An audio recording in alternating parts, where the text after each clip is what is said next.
હા, જેટલા પણ પ્રકારો છે એ આ રાજ્યની સંસાર રૂપ ભવચક્ર રૂપ આખા રાજ્યની એક એક ગલીઓ છે, એક એક પૂરો છે, એક એક ગલીઓ છે, અને પોળે પોળે એક એક પોળો છે. આ એક એક ગલી એટલે એક એક પોળો, અને દરેક પોળમાં નાટક ભજવાઈ રહ્યા છે. કયા નાટક ભજવાઈ રહ્યા છે? તો કે છે કે જન્મ, જરા અને મૃત્યુ. જન્મ, જરા એટલે વૃદ્ધાવસ્થા, અને મૃત્યુ, એના સ્વરૂપ નાટકો આ પોળે પોળમાં દરેક ઠેકાણે જોવા મળી રહ્યા છે. આ નાટકો ભજવાઈ રહ્યા છે.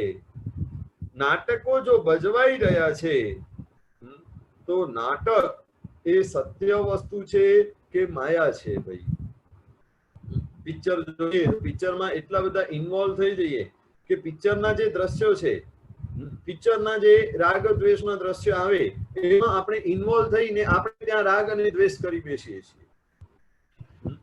વાસ્તવમાં પિક્ચરનો પડદા ઉપર આવનારા બધા સીન એ તો બધા એક પ્રકારનું નાટક છે, વાસ્તવિકતા નથી.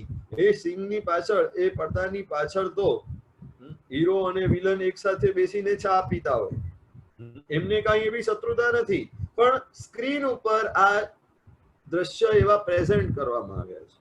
તો એવી રીતે આ સંસાર રૂપી આ જે ભવચક્ર રૂપી જે આખો નગર છે એમાં પોળે પોળમાં એકેન્દ્રિયાદિ દરેક ઠેકાણે, દરેક જાતિ, દરેક ગતિ, દરેક ઠેકાણે નાટકો ભજવાઈ રહ્યા છે.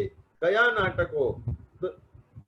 જન્મ, જરા અને મરણ રૂપ નાટકો ભજવાઈ રહ્યા છે. કોણ ભજવી રહ્યું છે? તો જગતના બધા જ જીવો એમના રોલ છે.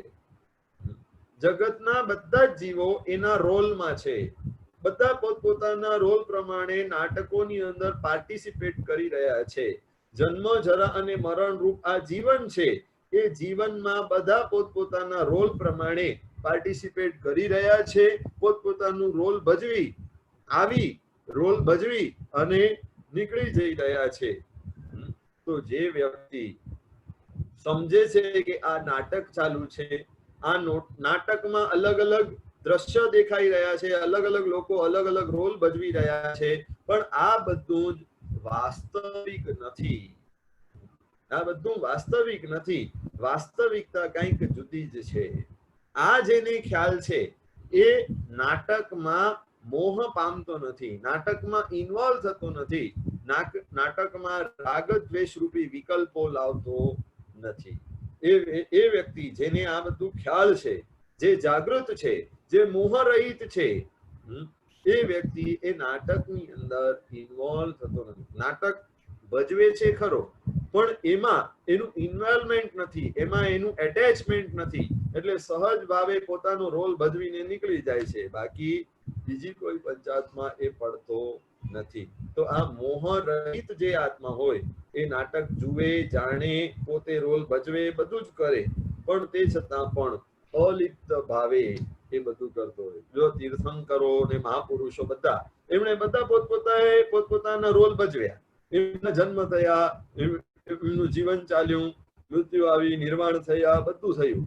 બધા એ પોતપોતાના રોલ પ્રમાણે અહીંયા નાટકમાં પોતાના પાત્રો ભજવ્યા, પણ પછી એમાં ઇન્વોલ્વમેન્ટ લાવી નથી. આ સંસાર રૂપી નાટક છે, એને ખ્યાલ છે, એટલે એમાં વધારે ઇન્વોલ્વ થતા નથી, રાગ દ્વેષ કરતા નથી, વિકલ્પો લાવતા નથી. જો વિકલ્પો નથી તો કર્મબંધ નવા કરતા નથી, અને એમાં મૂંઝાતા નથી. નાટકમાં વિવિધ પ્રકારના રોલોની અંદર એ મૂંઝાઈ જતા નથી. આપણે જેમ વિલન પ્રત્યે દ્વેષનો ભાવ આવી જાય અને હીરો પ્રત્યે રાગનો ભાવ આવી જાય, શેના કારણે? કે ભાઈ ઓલો હીરો બિચારો છે અને વિલન બદમાશ છે. આ મનની અંદર માન્યતા ઠસાઈ ગઈ. તો અહીંયા જે મોહ રહિત આત્મા છે એને કોઈના પ્રત્યે પણ આ સારા ખરાબપણાનો ભાવ નથી. એને ખ્યાલ છે કે આ બધું નાટક છે, આ બધું દ્રશ્ય બતાવવામાં આવી રહ્યું છે. વાસ્તવમાં તો આ બધું જ ઉદ્ગલનું ખેલ છે. વાસ્તવમાં 100 ઉદ્ગલ ખેલ સમાધિ શતકની ગાથાની અંદર બતાવ્યું, સમાધિ શતકની ગાથામાં બતાવ્યું કે આ જે કાંઈ પણ થઈ રહ્યું છે 100 ઉદ્ગલ ખેલ, આ બધું ઉદ્ગલનું ખેલ છે. અને ઇન્દ્રજાલ સમલેખવે, ઇન્દ્રજાલ માયાજાલ સમાલ એને ગણે છે. મિલે ન તિહા મન મેલ, ત્યાં એનું મનમેળ જામતું નથી. એ બધા જ દ્રશ્યોને બધી જ વસ્તુઓને ઇન્દ્રજાળ સમાન મોહજાળ સમાન માની અને પોતાનું કર્તવ્ય નિભાવી અને ત્યાંથી નીકળી જાય છે, સરકી જાય છે. બાકી વધારે ઇન્વોલ્વ થતો નથી. તો એવી રીતે મોહનો નાશ પ્રાણી કરે છે એ અલિપ્ત રહી શકે છે. જો આપણે સંસારની અંદર જેટલા વધારે લેપાશું એટલા વધારે કર્મ બંધ બાંધશું. એટલે આપણને જો અલિપ્ત રહેવું હોય તો મોહ નાશ માટેના આ મંત્ર અને શસ્ત્ર આપણને ઉઠાવવા પડશે. જો આ બધું જ પૂતગલનું, જો પૂતગલની બાજી છે, પૂતગલનું ખેલ છે, આ બધું જ પૂતગલનું ખેલ છે. તો અહીંયા આજ સવારના કોઈએ કાલે સ્વાધ્યાયમાં કોઈએ પ્રશ્ન કર્યો હતો કે જે ચોથી ગાથા છે, આની ચોથી ગાથા છે એનો અર્થ શું છે? સંથારા પોરીશીની ચોથી ગાથા. તો એ ચોથી ગાથા અત્યારે પ્રદીપભાઈ સ્લાઇડમાં મૂકી છે. 6 નંબરની સ્લાઇડ કરજો. ચોથી ગાથા, એની ચોથી ગાથા સ્લાઇડ ઉપર મૂકવામાં આવી છે, સંથારા પોર્શીની. હા, આ ચોથી ગાથાનો ભાવાર્થ શું છે? આ ચોથી ગાથા શેના માટે આપવામાં આવી છે? તો રાત્રિના સંથારો કરતા પહેલા પોષાર્થી હોય કે સાધુ ભગવંતો હોય એ શું કરે? અહીંયા આ નીચે વાળી જે છે ને એ ચોથી ગાથા છે. તો આમાં સાગારી અણસણ લેવાનું છે. જો રાત્રે સુતા પહેલા સાગારી અણસણ લેવાનું છે. જય મે હુજ્જ પમાઓ ઈમસ્સ દેહસી મારી રેણીએ આહાર મુવહી દેહમ સવમ તિહેણ વોસિરિયમ. આનો ભાવાર્થ એવો છે કે જય મે હુજ્જ પમાઓ, પમાઓ એટલે મને જો મારો પ્રમાદ થાય, એટલે પ્રમાદનો અર્થ અહીંયા કાયમ માટેનું પ્રમાદ એટલે મૃત્યુ તરીકે ગણવામાં આવ્યું. જો અત્યારે હું સંથારો કરું છું અને ન કરે નારાયણને આ સંથારાની અંદર રાતના સુતા સુતા મને મૃત્યુ આવી જાય, રયણીએ એટલે રાતના સમયમાં અચાનક ઓછી તો કંઈક થાય ને ઓછી તો મૃત્યુ આવી જાય, તો શું? તો અત્યાર સુધીનો જે મોહનો જાળ મેં પકડી રાખ્યું છે, જે એટેચમેન્ટ મેં પકડી રાખ્યું છે, એ એટેચમેન્ટના કારણે મારી દુર્ગતિ થઈ જાય. મારું એટેચમેન્ટ, મારું જોડાણ આ બધી જ વસ્તુઓ ઉપર મારાપણું જ્યાં મેં એપ્લાય કર્યું છે એ બધા જ ઠેકાણે મારું એટેચમેન્ટ, મારું મમત્વ ભાવ કાયમ ટકી રહે. એટલા માટે મારે આ એટેચમેન્ટ કાઢી લેવું છે. જો મારું મૃત્યુ આવી જાય તો મને કોઈ પણ એટેચમેન્ટ રહેવું જોઈએ નહીં. હું બધાને વોસી રાખી દઉં છું. આ ભાવ છે. ફરી પાછી ઓલી ગાથા કરજો. એમાં નીચે શું કહ્યું? આપણે જે કહીએ છીએ આહાર શરીર ને ઉપધી, આહાર ઉપધી અને શરીર દેહમ. આહાર મુવહી, મુવહી એટલે ઉપધી, આહાર ઉપધી અને દેહમ એટલે જો આ મારું અંતિમ સંથારો હોય, જો અત્યારે હું સૂતો છું એ મારી અંતિમ રાત્રિ હોય, તો આહાર ઉપધી, ઉપધી એટલે જે કાંઈ પણ મારો અત્યારે મમત્વ ભાવ જેમાં છે, જો પોષાર્થી હોય, પૌષધ લીધેલો જે વ્યક્તિ હોય અથવા સાધુ સાધ્વીજી ભગવંતો હોય, એ લોકોને પોતાના જે ઉપકરણો છે એટલી જ ઉપધિ છે. પણ આપણે જો સંસારા પોરસી બોલીને સુતા હોઈએ તો આપણું જ્યાં મમત્વ છે એ બધા જ મમત્વનું કનેક્શન, જો હું રાતના મૃત્યુ પામું તો એ બધું હું ગોસી રહું છું એવા ભાવો. આહાર ઉપધિ અને દેહ, આ દેહ પણ એ હું નથી, પણ આ પૂગલ સ્વરૂપી મારી સાથે સંયોગ થયેલો છે. અને એ સંયોગમાં જે મમત્વ ભાવ છે એ મમત્વ હું ત્યાગ કરું છું, કાઢી દઉં છું. કે જો મરણ આવે તો બધું વોસી રહે, બધું ત્યાગી દઉં છું. અને જો જીવું તો આગાર, એટલે આવું આગાર સહિતનું સાગારી અણસણ આ ચોથી ગાથામાં લેવામાં આવે છે. સાગારી અણસણ, આગાર સહિતનું, છૂટ સહિતનું આ અણસણ છે. એટલે જો મૃત્યુ ન આવે તો આવતીકાલે સવારના ઉઠીને બધું મારે કરવાની છૂટ. પણ જો રાતના સમયમાં મૃત્યુ આવી જાય તો આ બધું હું સહજ ભાવે ઓસીરાવી દઉં છું, એના પ્રત્યે મમત્વ મારે રાખવું નથી.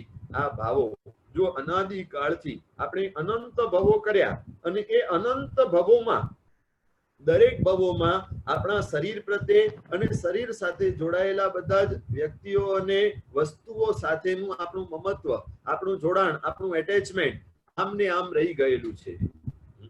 અનંત ભવોમાં આ એટેચમેન્ટ એ આમને આમ રહી ગયેલું છે, એને આપણે ઓસીરાવ્યું નથી. તો અહીંયા શું કહે છે કે આ ભવમાં આપણને સમજણ મળી છે. મેં તમને વાત કરી હતી ગઈકાલના પ્રવચનની અંદર કે જીન શાસનમાં એક પૂતગલ ઓસીરાવાની ક્રિયા છે, જેમાં આચાર્ય ભગવાન સમજણ પૂર્વક આપણા પૂર્વના બધા ભવોના પૂતગલોને ઓસીરાવી દે. એટલે જ્યાં જ્યાં પૂર્વ ભવોમાં આપણે સંબંધો કર્યા વસ્તુઓ અને વ્યક્તિઓ પ્રત્યે, એ બધી જ વસ્તુઓ અને વ્યક્તિઓના મમત્વ ભાવનો, એટેચમેન્ટ ભાવનો ત્યાગ એટલે ઓસીરાવી દેવાનું કાર્ય આ પૂતગલ ઓસીરાવાની ક્રિયામાં કરવામાં આવે છે. તો અહીંયા આ ભાવમાં સમજણ મળી છે, તો એમાં પૂર્વ ભવોનું તો ગુરુની સાક્ષી એ કરવાનું જ છે, પણ આ ભાવમાં જો ભૂલે ચૂકે પણ રાત્રે મારું મરણ થઈ જાય તો મારું મમત્વ ભાવ રહે નહીં, એટેચમેન્ટ રહે નહીં, અને આહાર વગેરે ચારે પ્રકારના આહાર વગેરેનું ત્યાગ કરી અને હું આ પચખાણ નહીં પણ એક સંકલ્પ સાથે એક એવો અભિગ્રહ કરું છું કે જો મૃત્યુ આવી જાય તો બધું જ મારો ત્યાગ થઈ જાય. એટલે આહાર, શરીર અને ઉપધિ બધું જ આપણે આમાં ત્યાગી દીધું છે.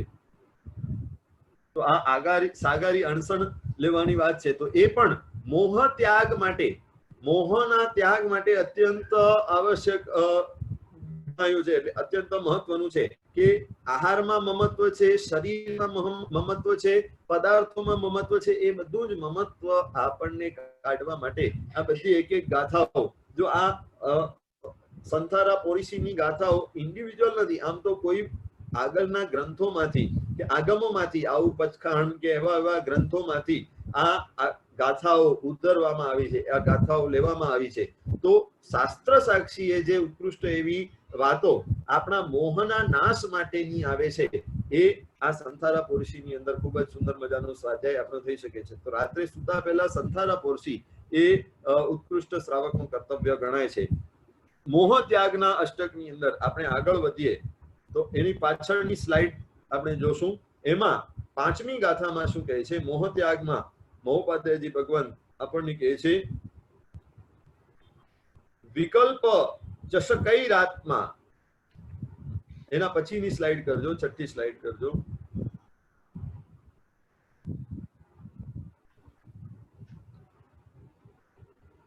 એટ સ્લાઇડ કરજો.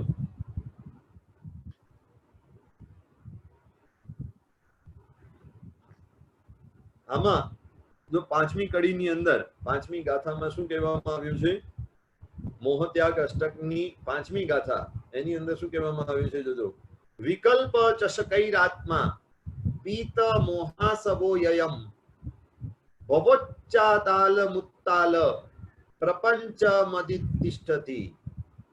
વિકલ્પ રૂપ મદિરા પાત્રો વડે મોહ રૂપ મદિરા પીનાર આ જીવ ખરેખર જ્યાં હાથ ઊંચા કરીને તાળીઓ આપવાની ચેષ્ટા કરવામાં આવે છે એવા સંસાર રૂપ પીઠાનો આશ્રય કરી રહ્યો છે. જે જીવ મોહનીય કર્મથી જોડાયેલો છે, આ સ્લાઇડ રહેવા દેજો.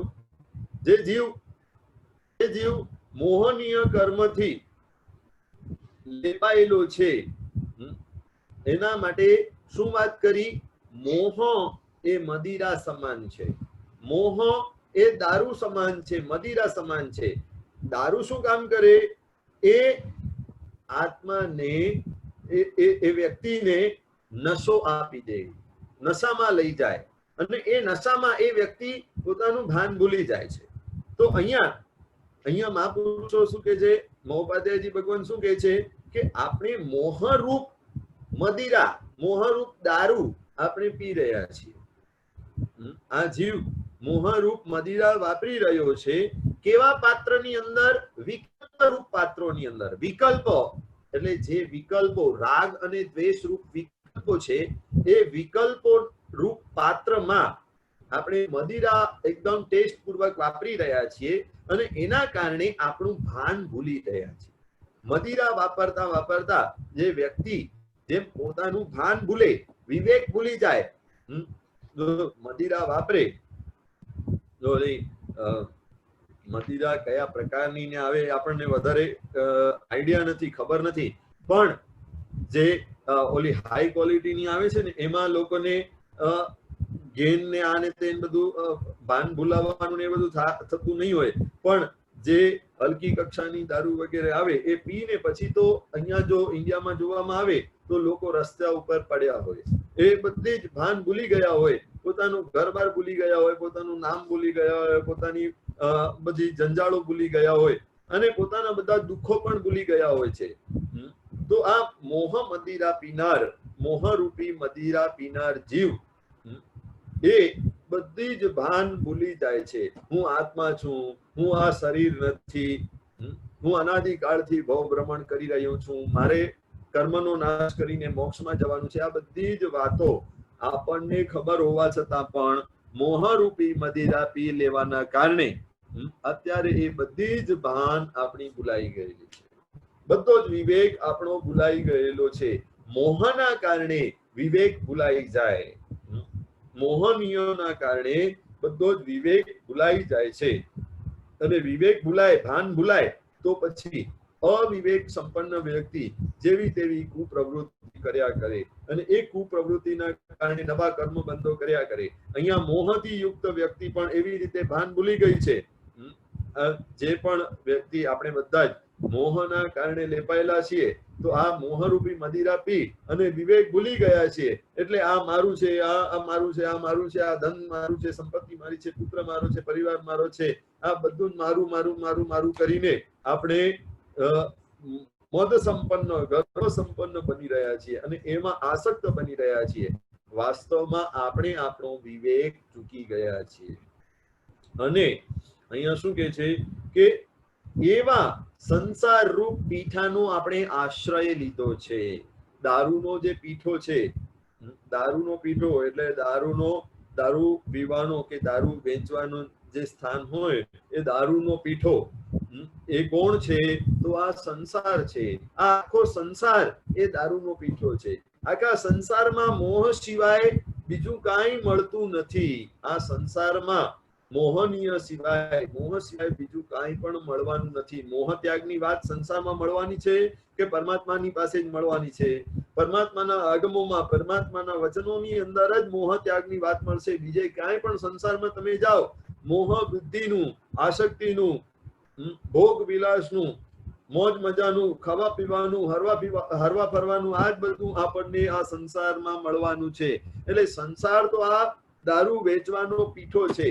આ સંસાર રૂપી પીઠામાં આવી અને મોહ રૂપી દારૂ આપણે લઈ અને વાપરી રહ્યા છીએ. તો આ સંસારમાં કેવી ચેષ્ટાઓ થઈ રહી છે? તો દારૂના પીઠામાં લોકો જ્યારે ભાન ભૂલી જાય, નશો ભૂલી જાય, ત્યારે એકદમ હાથ ઊંચા કરી કરીને તાળીઓ પાડે છે અને વગર વિવેકની ચેષ્ટાઓ કરે છે.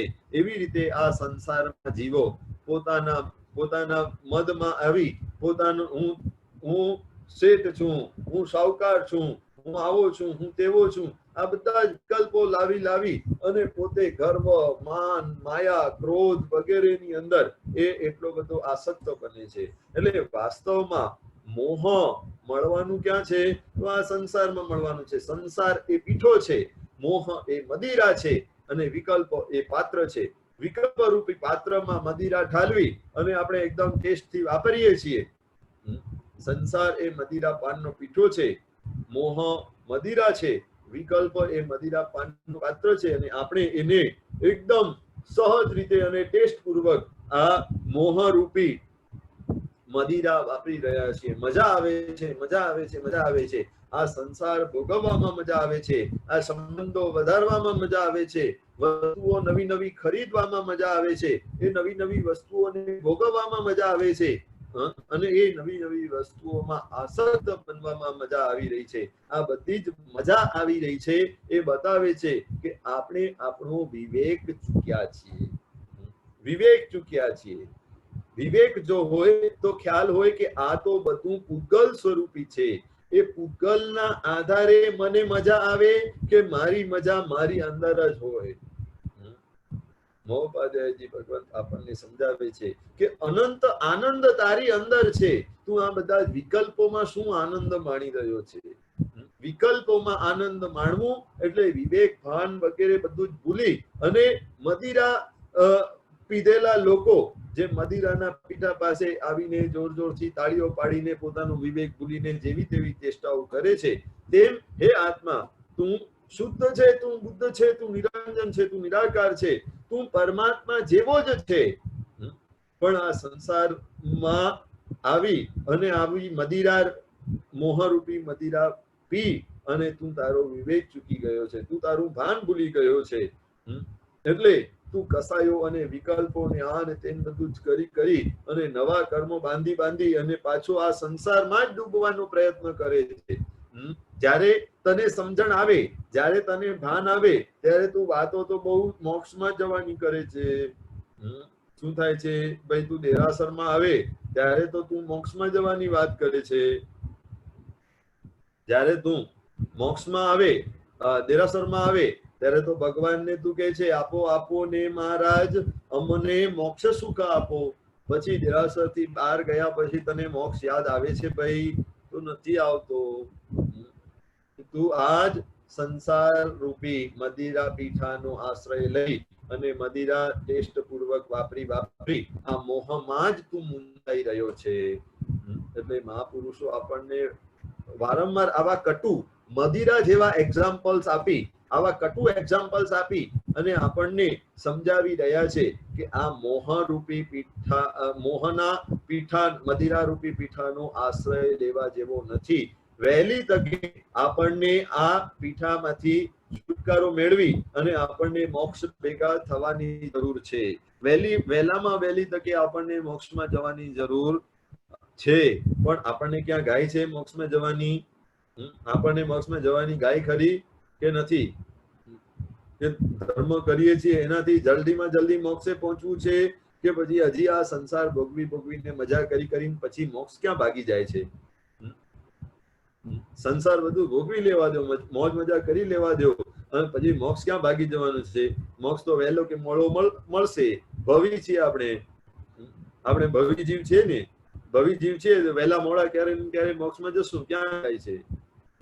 પણ અહીંયા કે છે કે આ સંસારમાં, આ સંસાર રૂપી મદિરાના પીવામાં તમે મૂંઝાઈ જાઓ છો અને નવા વિકલ્પોને કર્મો બાંધી દો છો. ફરી પાછો સંસારમાં જ પડવાનો પ્રયત્ન કરો છો. એના કરતા તમે વહેલામાં વહેલા છૂટી અને મોક્ષ ભેગા થઈ જાઓ. એના પછીની ગાથામાં શું કે છે? 9મી સ્લાઇડ, 9th સ્લાઇડ.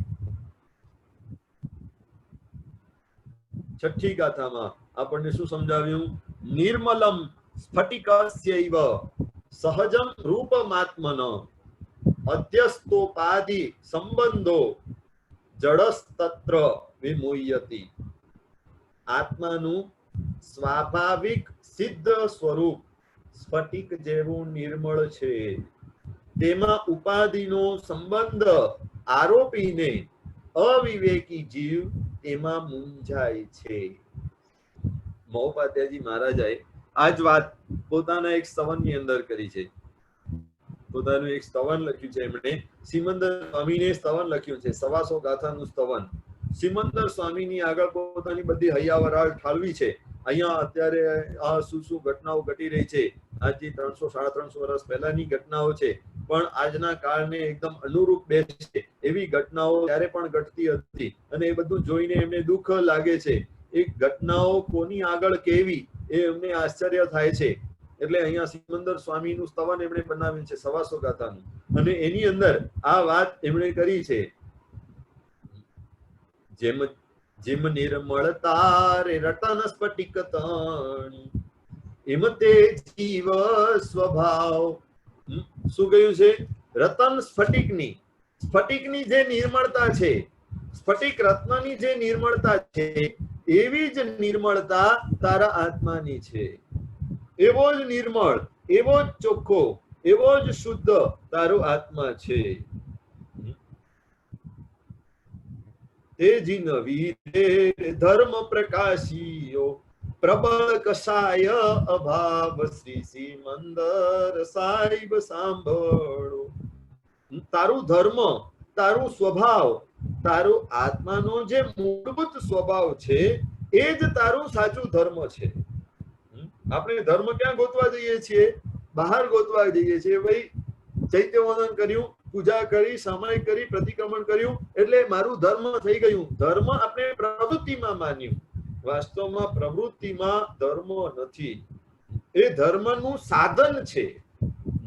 એ બધી જ પ્રવૃત્તિઓ એ ધર્મનું સાધન છે. ધર્મ શું છે? તો વત્થુ સહાવો ધમ્મો, આત્માનો જે ઓરિજિનલ સ્વભાવ છે, આત્માના અનંત ગુણો છે, આત્માનું સમત્વ ભાવ છે, એ એનો ધર્મ છે. તો આ બધા જ પૂજા, સામાયિક પ્રતિક્રમણ વગેરે બધા જ સાધનો દ્વારા આત્માના સ્વભાવમાં જવાનું છે. એ સાધનોનો ઉપયોગ કરી લેવાનું છે. એના ઠેકાણે આપણે સાધનોની અંદર જ મૂંઝાઈ ગયા, સાધનોમાં જ અટવાઈ ગયા અને એમાં જ આપણે ધર્મ કરી લીધાનો સંતોષ માની લીધો કે ભાઈ એમાં જ મારું ધર્મ થઈ ગયું. એમાં જ આપણે સંતોષ માની લઈએ ને. દિવસમાં બે સામાયિક કર્યા તો સંતોષ થઈ જાય કે નહીં? બે સામાયિક કરીએ એટલે સંતોષ થઈ જાય, ઓ મેં તો ધર્મ કરી લીધું. પૂજા કરી લીધી એટલે થઈ ગયું, મેં ધર્મ આરાધી લીધું. તપ થોડો ઘણો થઈ ગયો એટલે મેં ધર્મ કરી લીધું. આ વાતનો સંતોષ માની લઈએ. વાસ્તવમાં આ તો હજી ધર્મનું સાધન છે. એ સાધનનું આલંબન લઈ અને આપણે આપણા સ્વરૂપની અંદર, આપણા સ્વભાવની અંદર જવાનું છે. આપણા સ્વભાવમાં સ્થિર થવાનું છે. આપણું જે સમત્વ ભાવ છે, આપણા જે અનંત જ્ઞાનાદિ ગુણો છે, એ ગુણોની અંદર, એ સ્વભાવની અંદર સ્થિરતા લાવવાની છે. એ સાચો ધર્મ છે. તેજી ન વીરે રે ધર્મ પ્રકાશીયો પ્રબળ કષાય અભાવ, પ્રબળ કષાયોનો અભાવ, ક્રોધમાન માયા લોભનો અભાવ, એ જ ખરો ધર્મ છે. ક્રોધમાન માયા લોભ રૂપ જે કષાયો છે, એ કષાયોનો અભાવ સમત્વ ભાવની અંદર આવશે અને સમત્વ ભાવ એ ખરો ધર્મ છે. તો અહીંયા શું કહે છે કે આત્માનું જે સ્વરૂપ છે, આત્માનું જે ધર્મ છે, આત્માનું જે સ્વભાવ છે, આત્માના જે અનંત ગુણો છે, એ કેવા છે? નિર્મળ સ્ફટિક રત્ન જેવા છે. સ્ફટિક રત્ન, સ્ફટિક રત્ન એકદમ ચોખ્ખો હોય, ક્લિયર, પાણી જેવો ક્લિયર, પાણી જેવો એકદમ વિશુદ્ધ છે સ્ફટિક રત્ન. આર પાર બરાબર રીતે જોઈ શકાય છે એવો આ સ્ફટિક રત્ન છે. પણ આપણે શું કર્યું?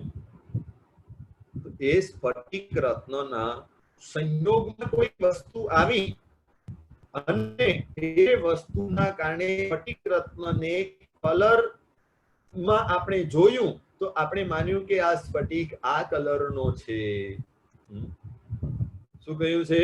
ઉપાધિ નો સંબંધ આરોપીને અવિવેકી આત્મા મૂંઝાય છે. શું કહ્યું? ઉપાધિ રૂપ. તો આમાં મહોપાધ્યાયજીએ સવાસો ગાથાના સ્તવનની અંદર આ જ વાત કઈ રીતે મૂકી છે? જેમ તે રાતો રાતે રે ફૂલે રાતડો, શ્યામ ફૂલથી રે શ્યામ. શું કહ્યું? કે સ્ફટિકની પાછળ ફૂલ મૂકવામાં આવે, લાલ રંગનો ફૂલ મૂકવામાં આવે તો સ્ફટિક લાલ રંગનો દેખાય. શ્યામ ફૂલથી રે શ્યામ એટલે કાળા પ્રકારના નો ફૂલ છે, એ સ્ફટિકની પાછળ રાખવામાં આવે તો સ્ફટિક કાળા રંગ વાળો દેખાય, કાળા રંગનો દેખાય. પણ એનાથી કાંઈ સ્ફટિકની જે ઓરિજિનલ એનું સ્વરૂપ છે, એની ઓરિજિનલ શુદ્ધતા છે, એ જે ઓરિજિનલ કલરલેસ છે, એ એનું સ્વરૂપ ભૂંસાતું નથી. તેમ અહીંયા આત્માની અંદર ઉપાધિ, સંબંધો રૂપ ઉપાધિ, જે સંયોગો થયા, એ સંયોગોના કારણે, ઉપાધિના કારણે આ શુદ્ધ સ્ફટિક જેવો આત્મા એક કલરમય દેખાય છે. બધા જો હું ધનવાન થયો, ધનવાનનો કલર લાગ્યો આ આત્માને, હું ધનવાન છું, હું શેઠ છું, હું સાવકાર છું, હું આવો છું, હું તેવો છું. આ બધા જે પણ ઔપાધિક સંબંધો થયા એ બધું જ આ જાણે સ્ફટિકની પાછળ કલર લાગ્યા, એના કારણે આપણા આત્માને આપણે કેવું જોઈ રહ્યા છીએ કે હું જૈન છું, હું હિન્દુ છું, હું પુરુષ છું. આ બધા જ ઔપાધિક સંબંધોની અંદર આપણે સત્ય માની લીધું કે ભાઈ હું આવો છું. વાસ્તવમાં હું આવો નથી. હું સિદ્ધ પરમાત્મા જેવો છું. સિદ્ધ પરમાત્મા ને જેમ કોઈ પણ પ્રકારની અશુદ્ધિ નથી, કોઈ પણ પ્રકારના ઔપાધિક સંબંધો જેમને ચોંટેલા નથી, એવા સિદ્ધ પરમાત્મા છે અને એમના જેવો જ હું છું.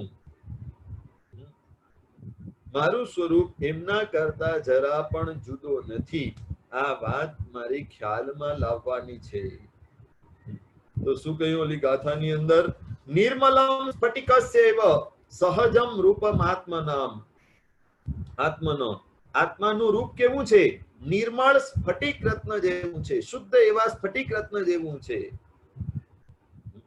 અધ્યસ્તોપાધિ સંબંધો, ઉપાધિમય જે સંબંધો છે, ઉપાધિમય જે સંબંધો છે, જે વળગાડ છે, જે વ્યક્તિઓ અને પદાર્થોનો જે વળગાડ આત્માની સાથે ઉપાધિ તરીકે લાગેલો છે, એ સંબંધો આરોપી અને અવિવેકી જીવ એમાં મૂંઝાઈ જાય છે. એટલે એનું જે ઓરિજિનલ સ્વરૂપ છે, સ્ફટિક જેવું શુદ્ધ ઓરિજિનલ સ્વરૂપ છે, એ એને અત્યારે દેખાઈ રહ્યો નથી. ઉપાધિક સંબંધો એટલે આ કસાયો, વિકલ્પોમય જે સંબંધો છે, કોઈકને ક્રોધ છે તો એક એના સ્ફટિકમય આત્માની પાછળ ક્રોધ છે, તો આપણને એ ક્રોધમય એનો આત્મા દેખાય છે. આપણને લાગે છે કે આ ક્રોધી છે, આ વ્યક્તિ ક્રોધી છે, આ વ્યક્તિની અંદર અભિમાન છે, આ વ્યક્તિની અંદર માયા છે, આ વ્યક્તિ લોભીઓ છે, આ વ્યક્તિ પાપી છે, આ વ્યક્તિ દુરાચારી છે. આપણે એ વ્યક્તિની છાપ, એ વ્યક્તિના આત્મતત્વની છાપ આપણે બગાડી દીધી. વાસ્તવમાં એનો પણ આત્મા સિદ્ધ ભગવંત જેવો જ શુદ્ધ છે. ખાલી પાછળ જેમ લાલ ફૂલ આવ્યું તો આત્મા જેમ સ્ફટિક લાલ દેખાવા લાગ્યું, એવી રીતે આ ક્રોધનો રંગ આવ્યો તો આત્મા ક્રોધી લાગ્યો, માનનો રંગ પાછળ આવ્યો તો આત્મા માન વાળો લાગ્યો. જો પાકિસ્તાનીઓ હોય, ટેરરિસ્ટો હોય, આતંકવાદીઓ હોય, આ બધા હોય તો એમનો આત્મા કેવો છે ભાઈ? આપણો આત્મા તો સિદ્ધ ભગવાન જેવો છે, પણ આ બધા લોકોનો આત્મા કેવો છે? તો કે છે કે જગતના બધા જ જીવોનું આત્મા સિદ્ધ સ્વરૂપી છે. નિર્મલમ સ્ફટિકસ્યૈવ સહજમ રૂપમાત્મનો. એવું ક્યાં પણ લખ્યું કે ભાઈ જૈનો જેટલા પણ છે એ બધાના આત્મા આવા સ્ફટિક જેવા છે. હિન્દુ જેટલા પણ છે, વેજીટેરિયન જેટલા પણ છે, એ બધાનો આત્મા આવો સ્ફટિક જેવો છે. એવું ક્યાં પણ લખ્યું છે ભાઈ કે જે લોકો વિતરાગને માને છે એમના આત્મા સ્ફટિક જેવા છે, જે વિતરાગને માન્ય કરતા નથી એમના બધા જ આત્મા કલુષિત છે, દૂષિત છે. એવું લખ્યું છે. જે પાપી લૂંટારા હત્યારાઓ છે એમનો આત્મા સ્ફટિક જેવો નથી. એવું ક્યાંય લખ્યું છે? નિર્મલમ સ્ફટિકસ્યૈવ સહજ રૂપમાત્મનો. બધા જ આત્માનું એકો એક આત્મા, જગતના 84 લાખ જીવાયોનીના જેટલા પણ આત્માઓ છે એ બધા જ આત્માઓનું ઓરિજિનલ સ્વરૂપ, શુદ્ધ સ્વરૂપ કેવું છે? નિર્મળ સ્ફટિક જેવું જ છે, શુદ્ધ જ છે. પણ આ ઔપાધિક સંબંધો છે, આ કર્મોના સંબંધો છે, આ કસાયો અને વિકલ્પોના સંબંધો છે, એના કારણે આ સ્ફટિક દૂષિત લાગે છે. એકવાર અહીંયા આ સ્ફટિકની પાછળથી ફૂલ કાઢી દેવામાં આવે તો પાછો સ્ફટિકનો ઓરિજિનલ સ્વરૂપ દેખાય છે. એવી રીતે આત્મા પર કર્મ અને વિકલ્પોના જે સંબંધો ઔપાધિક રૂપે લાગેલા છે એના કારણે આત્મા દૂષિત લાગે છે. આ બધા જો હટી જાય તો શું થાય? આત્મા પોતાના ઓરિજિનલ સ્વરૂપની અંદર જ દેખાય.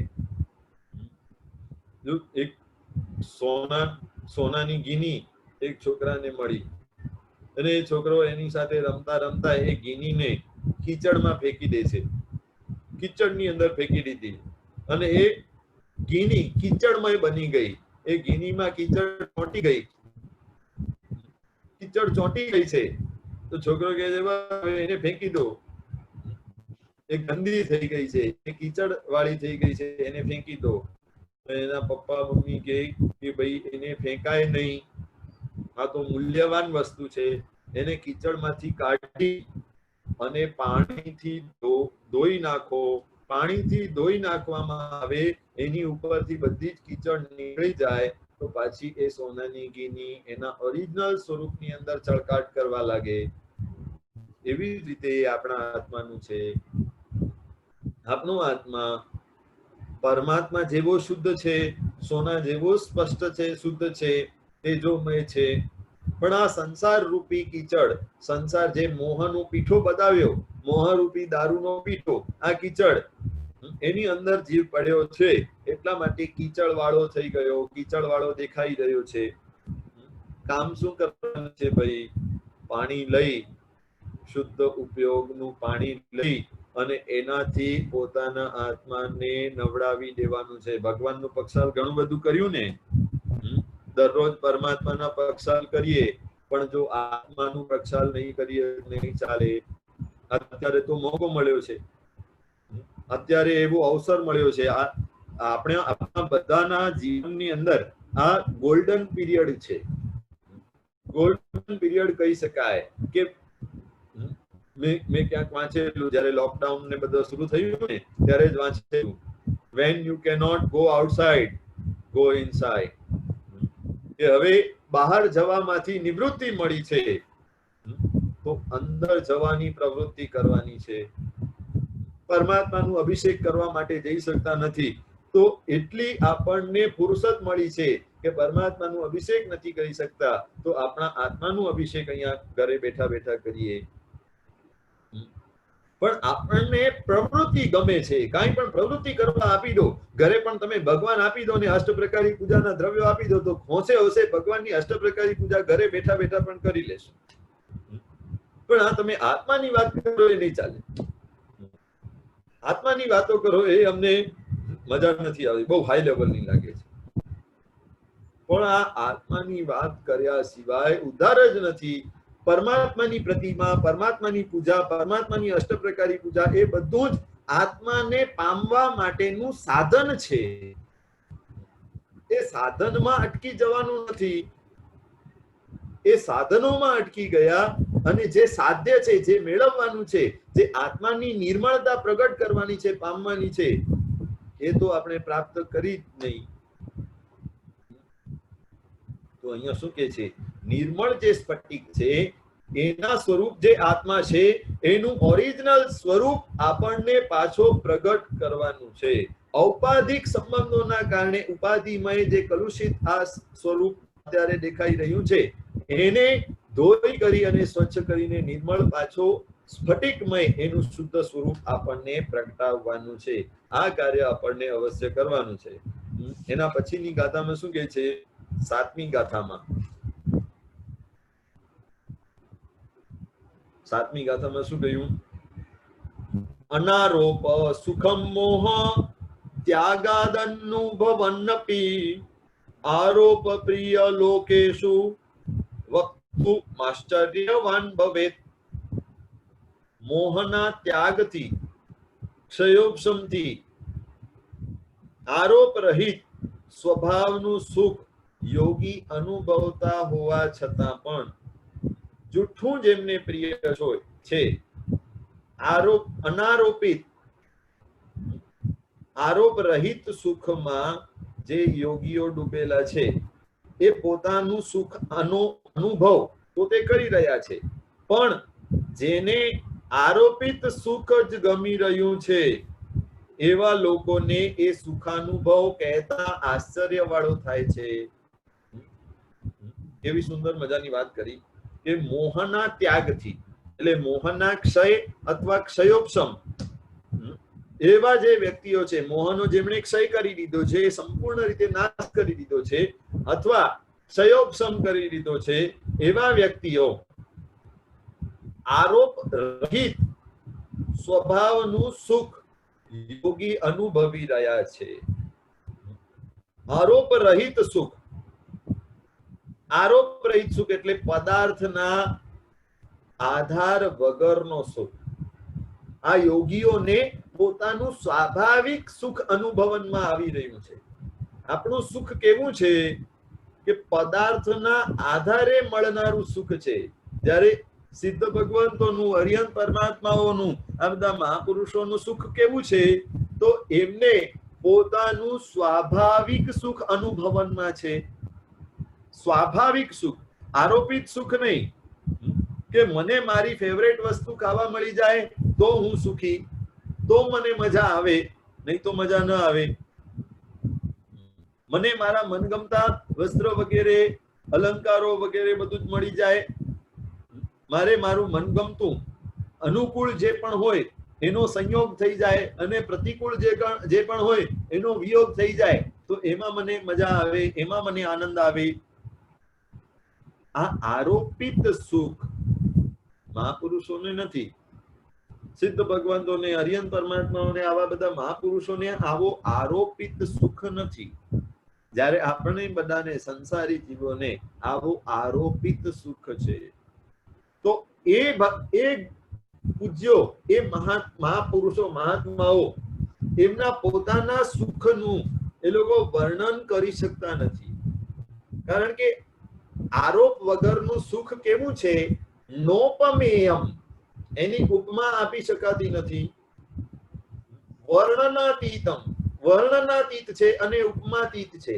વર્ણન પણ કરી શકાતું નથી અને એના માટેની ઉપમા પણ આપી શકાતી નથી. મેં એક ઉદાહરણ આપ્યું હતું તમને. આપણે મગ્નતા અષ્ટક સ્થિરતા કે મગ્નતા અષ્ટક વખતે મેં તમને ઉદાહરણ આપ્યું હતું. જે ગોળ છે, ગોળ કોઈએ ચાખ્યો જ નથી અને તમને પૂછે ભાઈ ગોળની મીઠાશ કેવી છે એ તમે અમને બતાવો, એનું વર્ણન કરો તો હું ગોળ વાપરું. હવે તમને પૂછે કે ગોળની મીઠાશ કેવી, શું જવાબ આવશે? ગોળ મીઠો છે, ગોળ બહુ મીઠો છે, ગોળ બહુ બહુ બહુ મીઠો છે, અતિ મીઠો છે. પણ ગોળ કેવો મીઠો છે એનું વર્ણન આપણે કરી શકતા નથી. એક્ઝેક્ટલી મીઠું છે એટલું કહી શકીએ છીએ, ગળ્યું છે, પણ કેવું છે એનું એક્ઝેક્ટ વર્ણન કરી શકતા નથી. એના માટે કોઈ પણ ઉપમા આપી શકાતી નથી કે ભાઈ સાકર જેવું મીઠું છે કે શેરડી જેવું મીઠું છે, શેના જેવું મીઠું છે, એ પણ કમ્પેરિઝન પણ કરી શકતા નથી. તો આ મહાપુરુષોનું, સિદ્ધ ભગવંતોનું, અરિહંત પરમાત્માઓનું સુખ કેવું છે? આરોપ વગરનું જે સુખ છે, સ્વાભાવિક સુખ છે, આત્માનું પોતાનું ફર્સ્ટ હેન્ડ જે સુખ છે, એ સુખ કેવું છે એનું વર્ણન એક્ઝેક્ટલી કરી શકતા નથી. એના માટેની ઉપમા આપી શકાતી નથી. એટલે અનંત અનંત પરમાત્માઓને પૂછવામાં આવે કે ભાઈ તમારું સુખ કેવું છે, તો પણ આપણી સામે એ લોકો એક્ઝેક્ટ વર્ણન બતાવી શકવાના નથી. કોઈ પણ કાળે અરિહંત અને સિદ્ધ ભગવંતના જે સુખો છે, ક્ષમા વગેરે ના ધારક, મોહનું ક્ષયોપશમ જેમણે કર્યું છે, એવા સાતમા ગુણસ્થાનક વગેરે ઉપર રહેલા મહાપુરુષોનું પણ સુખ આપણે જાણી શકતા નથી, વર્ણવી શકતા નથી, એનું પાર આપણે પામી શકતા નથી.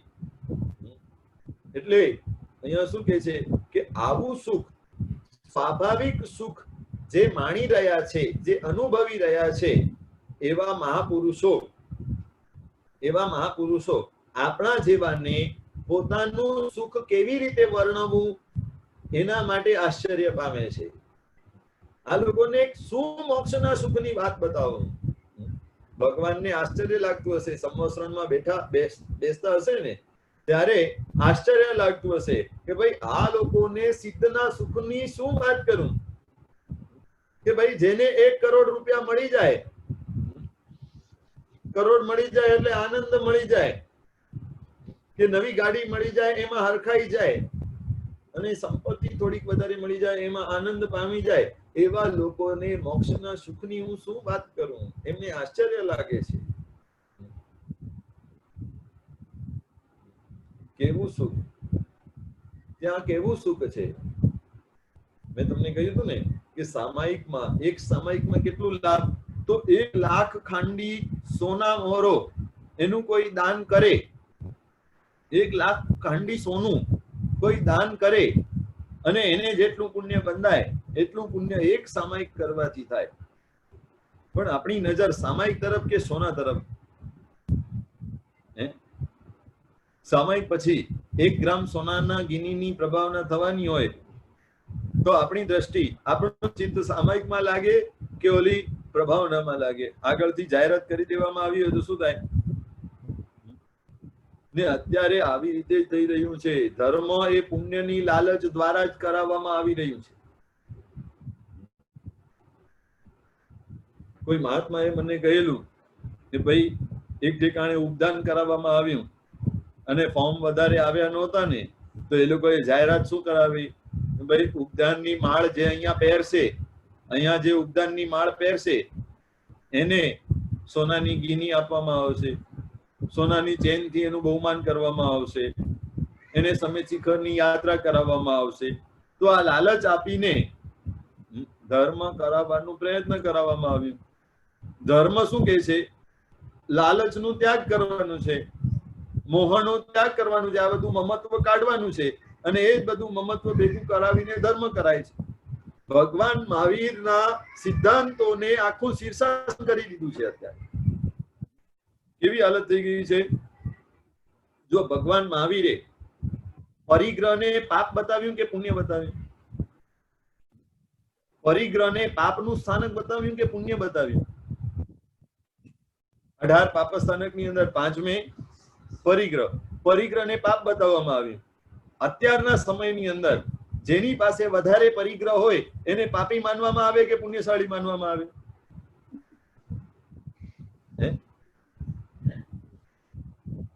જેની પાસે વધારેમાં વધારે પરિગ્રહ હોય, વધારે સંપત્તિ હોય, વધારે ગાડી બંગલા હોય, જેનો ધંધો વધારે વિસ્તરેલો હોય, એક્સપાન્ડ થયેલો હોય, એને પાપી માનવામાં આવે કે પુણ્યશાળી માનવામાં આવે?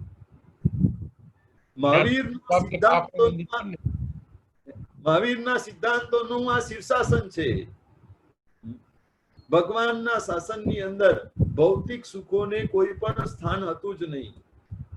આ પરિગ્રહ આદિને ભગવાન મહાવીર પાપ માનતા હતા અને એ બધાના ત્યાગમય વિધિ ધર્મની આરાધના જેમના શાસનમાં મુખ્ય હતી. ભગવાનના 10 શ્રાવકો હતા ને, એમની પાસે અપાર સંપત્તિ હતી, અપાર સંપત્તિ. એ સમયમાં એમના ફોરેનમાં બિઝનેસો ચાલતા હતા. અપાર રીતિ સિદ્ધિ અને સંપત્તિ, કેટલા બધા દુકાનો, કેટલા મકાનો, કેટલા જરઝવેરાતો, આ જે બધું ગણાવવામાં આવ્યું છે. પણ ભગવાને પોતાના શ્રાવક તરીકે એમના વખાણ ક્યારે કર્યા? કે જ્યારે એમણે પરિગ્રહ પરિમાણ વ્રત લીધું, એમણે શ્રાવકના 12 વ્રતો અંગીકાર કર્યા, ત્યારે એમને શ્રાવક તરીકે, પોતાના શ્રાવક તરીકે પરમાત્માએ માન્યતા આપેલી છે. અને આપણે તો લક્ષ્મીજીનો ચડાવો લાખો ને કરોડોમાં થઈ જાય તો આપણે ધર્મ વધી રહ્યો છે એમ માનીએ.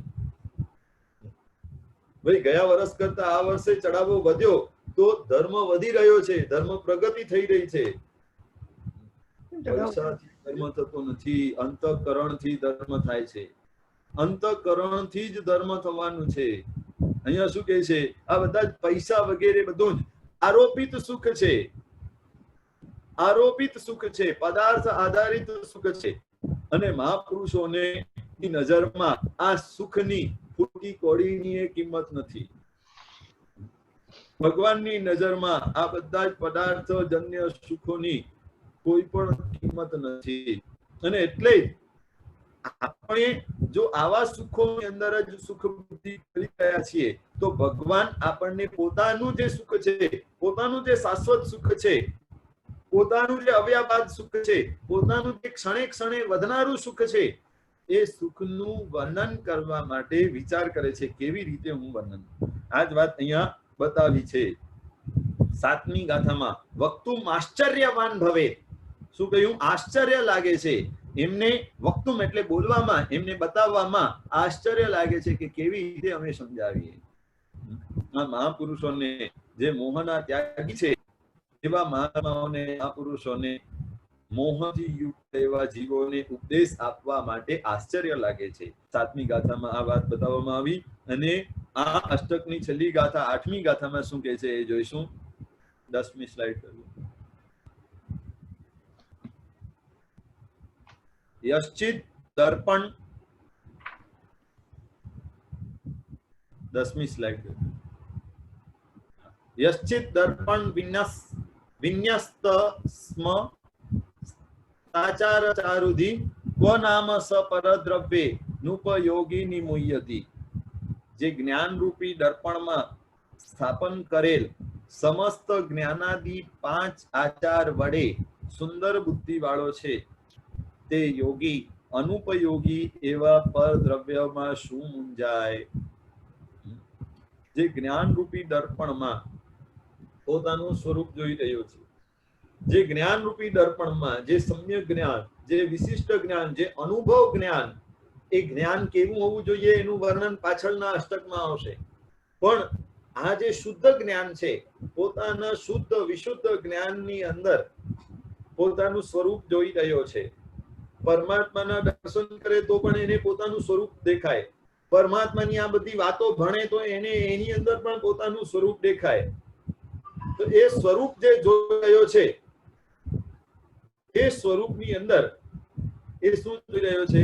સમસ્ત જ્ઞાનાદિ 5 આચાર વડે સુંદર બુદ્ધિ વાળો પોતાને જોઈ રહ્યો છે। પોતાની અંદર પંચાચાર, જ્ઞાનાચાર, દર્શનાચાર, ચારિત્રાચાર, તપાચાર, વિદ્યાચાર, એ બધા જ આચારોથી યુક્ત પરિપૂર્ણ પોતે છે, પોતે શુદ્ધ છે, પોતે સિદ્ધ જેવો છે એવું સ્વરૂપ જે જોઈ રહ્યો છે તે યોગીને અનુપયોગી, ઉપયોગી નથી એવા પરદ્રવ્યમાં મોહ કઈ રીતે થાય? એમાં મૂંઝાય શેના માટે? ભાઈ જેને જ્ઞાનાદિ ગુણો, જ્ઞાનાદિ અનંત ગુણોની સુવાસ અનુભવમાં છે, એને પરદ્રવ્ય એટલે પરફ્યુમની સુવાસ ગમવાની છે, એને પરફ્યુમની સુવાસની જરૂર પડવાની છે? નથી પડતી। મહાપુરુષોને, સાધુ સાધ્વીજી, ભગવંતોને જો પોતાના સ્વરૂપની અંદર લીન છે, સ્વરૂપના ગુણોની સુગંધની અંદર જે ડૂબેલા છે, એમને સ્નાનની જરૂર પડે છે। ભાઈ સ્નાન કરવાથી મારા શરીરને સુગંધિત રાખું એવી કોઈ ઈચ્છા એમને રહેતી નથી। જો મારું આત્મા ગુણોથી સુવાસિત છે તો મારે આ શરીરને સુવાસિત કરવાની શું જરૂર છે? જ્ઞાનાચાર, પોતાના સુવિશુદ્ધ જ્ઞાનની અંદર આ વસ્તુ એને ક્લિયર થઈ જાય છે। પોતાનું શુદ્ધ જે જ્ઞાન છે એની અંદર એ વાત એમને ક્લિયર અને સ્પષ્ટ થઈ જાય છે। એ સાચું જ્ઞાન એ શું કરે? જ્ઞાનસ્ય ફલમ વિરતિ। જ્ઞાન એ શું કરે? જ્ઞાન એ વીરતીની અંદર પરિણમે। આપણે જ્ઞાન ભણ્યા પણ વીરતી આવી ભાઈ? જો જ્ઞાન ભણ્યા પછી વીરતીમાં આપણે આવીએ નહીં, વીરતી આપણા જીવનની અંદર આવે નહીં, વૈરાગ્ય આપણા જીવનની અંદર આવે નહીં, તો એ જ્ઞાન ભણેલું સાચું કે ઊંધું? અત્યાર સુધીનું જે જ્ઞાન ભણ્યા, એ જ્ઞાન ભણ્યા પછી એનાથી ફાયદો શું થયો ભાઈ? જીવ વિચાર ભણ્યા, જીવ વિચાર ભણ્યા, જીવ વિચાર ભણવાથી અત્યાર સુધી લોકોને ફાયદો શું થયો? જે લોકો જીવ વિચાર ભણ્યા એ લોકોને ફાયદો શું થયો ભાઈ? જીવના 563 ભેદ છે, એ 563 ભેદ એમને ખ્યાલમાં આવ્યા અને એ 563 ભેદ એ આંગળીના વેઢે ફટાફટ ગણાવી શકે એવી એમનામાં કેપેસિટી આવી। એના સિવાય ફાયદો શું થયો ભાઈ? જીવ વિચાર ભણવાથી ફાયદો શું થયો? તો કે છે 563 જીવોના ભેદોને ગણાવવા, એ કઈ જીવ વિચાર ભણવા પાછળનો ઉદ્દેશ નથી, લક્ષ્ય નથી। એમાંથી કદાચ તમને યાદ રહે ન પછી પાછું તમને ચોપડીમાં જવું પડે તો કઈ વાંધો નથી, પણ જીવ વિચાર ભણ્યા પછી જીવની જે અનંત શક્તિ છે, જીવના જે પ્રાણો છે, એ પ્રાણો એકેન્દ્રિયાદિ ગતિની અંદર પણ હતા, સિદ્ધ ભગવંતોમાં પણ ભાવ પ્રાણો છે। દરેક ગતિઓમાં, દરેક યોનિઓમાં જ્યાં જ્યાં હું ગયો, જ્ઞાન, દર્શન વગેરે ગુણો હું સાથે લઈને ગયો, આ વાત ખ્યાલમાં આવવું જોઈએ। અને જીવ વિચાર ભણ્યા પછી એ જીવ વિચાર ભણતા ભણતા વસ્તુ ક્લિયર થાય કે પૃથ્વીકાયના આટલા સ્વરૂપો બતાવવામાં આવ્યા, તો હું જ્યારે પૃથ્વીકાયના સ્વરૂપમાં ગયો ત્યારે મારી હાલત શું થઈ, મેં કેવા દુઃખો સહન કર્યા, અપકાયની અંદર, દેવકાય, વાવકાય, વનસ્પતિકાયની અંદર મેં કેવા દુઃખો સહન કર્યા, ને એ બધું સહન કર્યા પછી જો આ ભાવ મળ્યું છે, સમજણ વાળું આ ભાવ મળ્યું છે, તો મારે હવે શું કરવાનું છે? મેં પૃથ્વીકાયાદિની હિંસા કરી, જો જીવ વિચાર ભણ્યા પછી જીવનની અંદર એટલો બધો વિવેક આવી જાય, સાચી રીતે જે જીવ વિચાર ભણ્યો હોય એ વ્યક્તિના જીવનની અંદર એટલો બધો વિવેક આવી જાય, એની જીવન દ્રષ્ટિ એટલી બધી બદલાઈ જાય કે એના બોલવામાં પણ વિવેક બુદ્ધિ આવી જાય, એના વિચારવામાં પણ વિવેક બુદ્ધિ આવી જાય, એની કાર્ય કરવાની વૃત્તિઓની અંદર પણ ફેરફાર થઈ જાય. જો આપણે કહીએ કે રોડ કેટલા મસ્ત છે, રોડ કેટલા સરસ બનાવેલા છે, એકદમ સ્પીડમાં ગાડી ચાલી શકે છે, બહુ મસ્ત રોડ છે, બહુ મસ્ત હાઈવે છે, આપણે શું કર્યું ભાઈ? આપણી દ્રષ્ટિએ તો ખાલી આપણે બોલ્યા છીએ, પણ જે વ્યક્તિ જીવ વિચારને અંદર ઉતારી દીધેલું હોય એને ખ્યાલ આવે કે આ રોડ એ પૃથ્વીકાયની હિંસાથી બનેલા છે, તો રોડ બહુ સરસ બન્યા, રોડ પર આ હાઈવે ઉપર ચલાવવામાં બહુ મજા આવે છે. આ બોલતા જીવ આપણા પૃથ્વીકાયના જીવોની હિંસા જે થઈ, એ હિંસાની અનુમોદના આપણી કરી, તો બોલવામાં પણ કેટલો વિવેક રાખવું પડશે, કેટલો બધો વિવેક હોવું જોઈએ. તો જીવ વિચાર આખું ભણ્યા પછી કેટલો વિવેક આપણા જીવનની અંદર આવી જાય. વગર ફોકટની કોઈ પણ વાત આપણા મોઢામાંથી નીકળે નહીં, કોઈ પણ વિચાર અશુભ આપણા વિચારોમાં, આપણા મનમાં આવે નહીં. વગર ફોકટ કોઈ પણ કૃત્ય આપણે એવું કરીએ નહીં જેનાથી કર્મ બંધ થાય. આ એક ગ્રંથો, એક આગમો, એક સૂત્રો એ ભણતા આપણા જીવનની અંદર વિવેક દ્રષ્ટિ આવે. તો જ્ઞાનાચાર આપણા જીવનની અંદર વિવેક લાવે, દર્શનાચાર આપણા જીવનની અંદર વિતરાગતા, સન્મુખ જવાની વૃત્તિ લાવે, ચારિત્રાચાર આપણા જીવનની અંદર વૈરાગ્ય અને વીરતીના ભાવ પ્રગટાવે, તપાચાર આપણી આહાર સંજ્ઞા ઉપર વિજય પ્રાપ્ત કરાવે, ને વિદ્યાચાર આપણા જીવનની અંદર પોતાના સ્વરૂપને ઓળખવા માટેનું સત્વ ફોરવવામાં સહાયક બને. જો આવું શુદ્ધ સ્વરૂપ મારું છે, તો શેના માટે હું મોહમાં મુંજાઈ રહ્યો છું? આ વાત પોતાનું સ્વરૂપ જોતા ખ્યાલ આવે. ભગવાનનું જ્યારે સ્વરૂપ જોઈએ છીએ ત્યારે આપણને ખ્યાલ આવે. દેવચંદ્રજી મહારાજાએ 9મા સુવિધિનાથ ભગવાનના સ્તવનની અંદર શું કહ્યું? દીઠો સુવિધિ જીણંદ સમાધિ રસે ભર્યો, ભાસ્યો આત્મ સ્વરૂપ અનાદિનો વિસર્યો. સુવિધિનાથ ભગવાનનું મેં સ્વરૂપ જોયું તો શું થયું? એનાથી શું લાભ થયો? ભાસ્યો આત્મ સ્વરૂપ. એનાથી જે મારું આત્માનું પોતાનું સ્વરૂપ હતું એ મને ખ્યાલમાં આવ્યું. અનાદિનો વિસર્યો, અનાદિકાળથી વિસરાઈ ગયેલો, ભૂલાઈ ગયેલો મારું પોતાનું સ્વરૂપ એ મને ખ્યાલમાં આવી ગયું. જેના દ્વારા? સુવિધિનાથ ભગવાનના દર્શન કરવા દ્વારા. તો આ પરમાત્માનું દર્શન એ આત્મ દર્શન છે.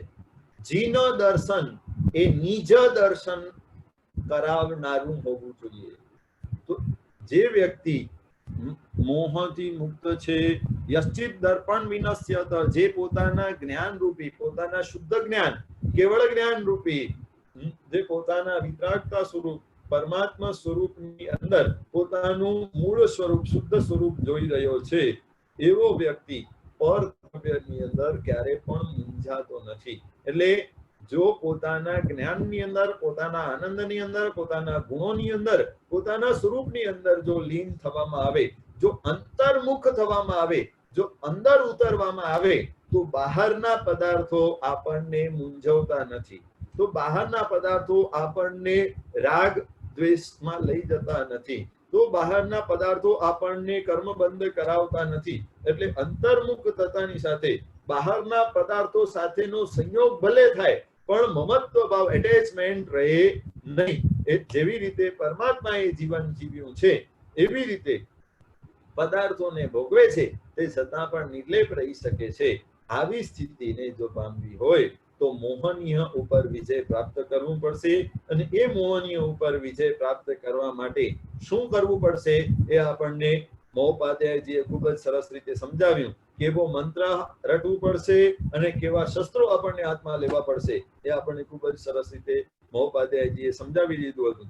તો આવો મોહ જે ભયંકરમાં ભયંકર શત્રુ છે એને એની સામે લડવા માટે આપણે સમર્થ બનીએ, સશક્ત બનીએ અને આપણું સત્વ ફોરવી અને પોતાના સ્વરૂપની ઓળખાણ અને પોતાના સ્વરૂપની અંદર આપણે સ્થિરતા કરીએ એ જ ભાવ સાથે અહીંયા વિરમું છું. વિનાજ્ઞા વિરુદ્ધ કાંઈ પણ બોલાવ્યું હોય તો મિચ્છામિ દુક્કડમ.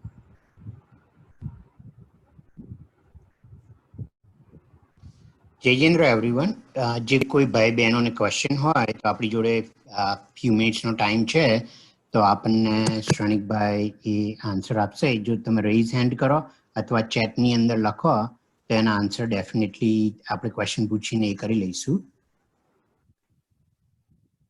અને પ્રદીપ અંકલ આપણે આભાર વિધિ કરીએ શ્રણિકભાઈની. શ્રણિકભાઈ, જય જિનેન્દ્ર. ઓકે, તમે જે પરિગ્રહ પાપનું કર્યું તો પછી કદાચ એક થોડીક સમજ આપીએ કે પાપાનુબંધી પુણ્ય કે પુણ્યાનુબંધી પાપ એ વિશે થોડુંક વિવેચન આપો તો વધારે લાભકારક મળશે. પુણ્યાનુબંધી પુણ્ય અને પાપાનુબંધી પુણ્ય, મૂળ તો આપણે જે પુણ્યના લોક સાથે ધર્મ કરી રહ્યા છીએ, પુણ્ય બાંધવા માટે ધર્મ કરી રહ્યા છીએ. મેન તો એ પુણ્યના બે પ્રકારો, પાપાનુબંધી પુણ્ય અને પુણ્યાનુબંધી પુણ્ય. અત્યારે જે પણ પ્રકારે જાહેરાતો થઈ રહી છે કે ભાઈ આ કરો તો પુણ્યાનુબંધી પુણ્ય મળશે, ભાઈ અહીંયા પૈસા લખાવો પુણ્યાનુબંધી પુણ્ય મળશે, કે આ કાર્ય કરો, આ ચડાવો લો, કે આવી રીતે ધર્મ કરો તો પુણ્યાનુબંધી પુણ્ય મળશે. તો શું થાય? એ સૂત્રની પ્રરૂપણા છે. કારણ કે પુણ્યાનુબંધી પુણ્ય સમ્યક્ત્વની હાજરીમાં જ બંધાય.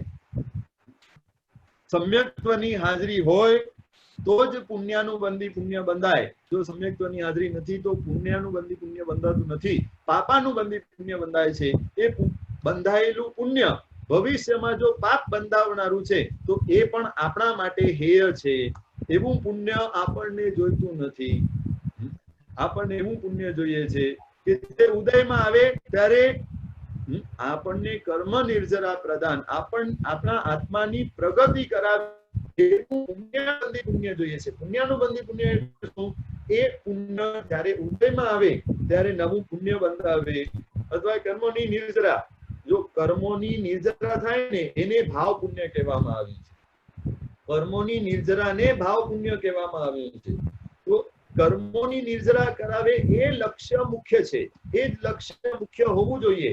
એના ઠેકાણે જો એવું પુણ્ય બતાય કે ભવિષ્યમાં ઉદયમાં આવતી વખતે ઉદયમાં આવે બધી જ વસ્તુઓ, વ્યક્તિઓ, બધું જ અનુકૂળતાઓ બધું જ મળે, પણ એમાં આસક્તિ એટલી બધી, મમત્વ એટલું બધું મળી જાય કે એ મમત્વ અને આસક્તિના કારણે એમાં એટલા ખૂંચાઈ જઈએ કે નવા કર્મો જ બાંધી દઈએ, પાપ કર્મો જ બંધાઈ જાય. તો એવો પુણ્ય પરમાત્માની ભક્તિથી પ્રાપ્ત કરવું એ યોગ્ય નથી. એટલે પરમાત્માના શાસનની અંદર એક એક વાત વિવેકપૂર્વક કરવાની કહેવામાં આવી છે. ભાઈ પુણ્યાનુબંધી પુણ્યની જાહેરાત કરવામાં આવે તો એ પુણ્યાનુબંધી પુણ્ય સમ્યક દર્શન જો હોય એવા જીવને ચોક્કસ થાય. પણ સમ્યક દર્શન સિવાય અત્યારે મેજોરિટી જો આપણને લક્ષણો પ્રમાણે જોવામાં આવે તો સમ્યક દર્શનની હાજરી ન દેખાતી હોય તો પુણ્યાનુબંધી પુણ્ય સમ્યક દર્શનની ગેરહાજરીમાં થાય. જય જિનેન્દ્ર. શ્રેણિકભાઈ, આ છેલ્લા 3 દિવસના સ્વાધ્યાયથી મોહ ત્યાગ અષ્ટક વિશે આપણે જે સમજાવ્યું, તમારો ખૂબ ખૂબ આભાર. ફરી પણ અમારા સંઘને આવો લાભ આપતા રહેશો અને જ્ઞાનનો વધારે અમને પ્રાપ્ત કરાવજો. તે માટે ખુલ્લું અનુમોદના. અને જ્ઞાન અષ્ટક હવે આપણે ચાલુ જ રાખીશું, તમે જયારે ફરી પાછા આવતો ત્યારે. અને ખાસ સૂચના હવે પ્રજ્ઞેશ સૂચના આપશે.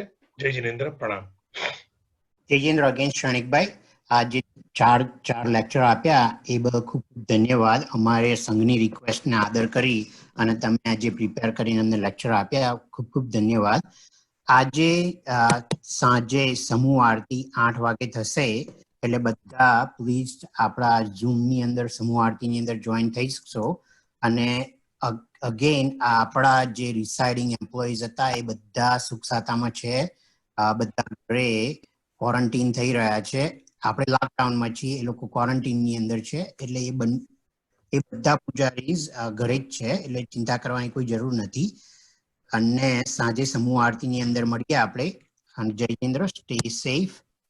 Pragnesh, I have a quick announcement. Yeah, go ahead. Okay. Next Sunday, આમ પાઠશાળા નથી પણ ઘણા બધાની રિક્વેસ્ટ છે, તો એડલ્ટ પાઠશાળા would meet on a same platform for Google Meet 11 વાગે. અને એના પછીની સ્વાધ્યાયની series 5, 6, 7 June Samaniji from Florida એ આપણને લાભ આપશે. અને એમાં ખાસ તો 7મી જૂને જે પાઠશાળાનો દિવસ છે તે દિવસે પેરેલલ ઇંગ્લિશમાં પણ સ્વાધ્યાય લેવલ 6 ના સ્ટુડન્ટ્સને આપશે, તે માટે નોંધ લેજો. જય જિનેન્દ્ર. જયેન્દ્ર ઓલ, અહીંયા આપણે આ લેક્ચરને એન્ડ કરીએ છીએ, એટલે માંગણી કરાવજો આપણને.